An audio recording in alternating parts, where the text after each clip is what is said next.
Watu wengi wakisikia wana kisukari wanaanza kuogopa chakula. Wanafikiri kuanzia leo hawaruhusiwi kula ugali, wali, ndizi au viazi. Lakini ukweli ni huu. Huhitaji kuacha kula kila kitu. Unachohitaji ni kujua namna sahihi ya kupanga sahani yako. Leo nitakuonyesha njia rahisi inayotumiwa kusaidia kudhibiti sukari ya damu bila kuhesabu kalori au kutumia mizani ya chakula. Mbinu hii inaitwa kanuni ya sahani ya kisukari au diabetic plate method. Chukua sahani yako ya kawaida ya chakula. Nusu ya sahani yako inatakiwa ijazwe mboga zenye wanga mdogo. Hapa unaweza kutumia mchicha, matembele, sukuma wiki, kabichi, matango, bamia au kisamvu. Mboga hizi zina nyuzi nyingi sana au fiber.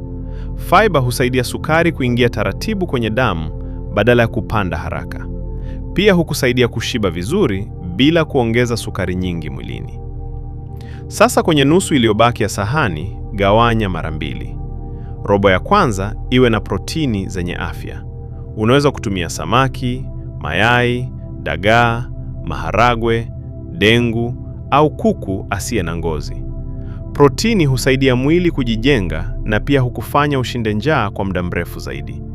Hii inaweza kusaidia kupunguza tamaa ya kula vitafunwa vya sukari mara kwa mara. Robo ya mwisho ya sahani ndiyo sehemu ya wanga. Ndiyo, mtu mwenye kisukari anaweza kula wanga, lakini kwa kiasi. Hapa unaweza kuweka ugali wa dona, viazi vitamu, ndizi za kuchemsha, ulezi, mtama au wali wa brown. Jaribu kuchagua wanga wenye nyuzi nyingi zaidi kwa sababu humeng'enywa taratibu.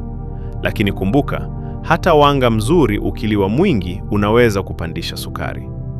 Na kuhusu vinywaji, chaguo bora zaidi ni maji. Punguza soda, juice za viwandani na juice nyingi za matunda.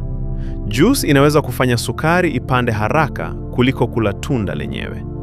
Kama unataka kula tunda, ni bora kula tunda zima kwa kiasi cha wastani. Kwa mfano, apple moja ndogo au kipande kidogo cha parachichi kinaweza kutosha kusindikiza mlo wako. Kwa hiyo kumbuka kanuni hii rahisi. Nusu ya sahani iwe mboga, robo iwe protini na robo ya mwisho iwe wanga. Mbinu hii ni rahisi, haina gharama na inaweza kusaidia kudhibiti sukari kwa maisha ya kila siku. Pia usisahau kwamba lishe bora ikienda sambamba na mazoezi na matumizi sahihi ya dawa. Kama umejifunza kitu leo, share video hii ili wasaidie wengine pia.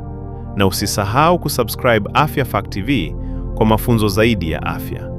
Afya njema inaanza na maamuzi madogo ya kila siku.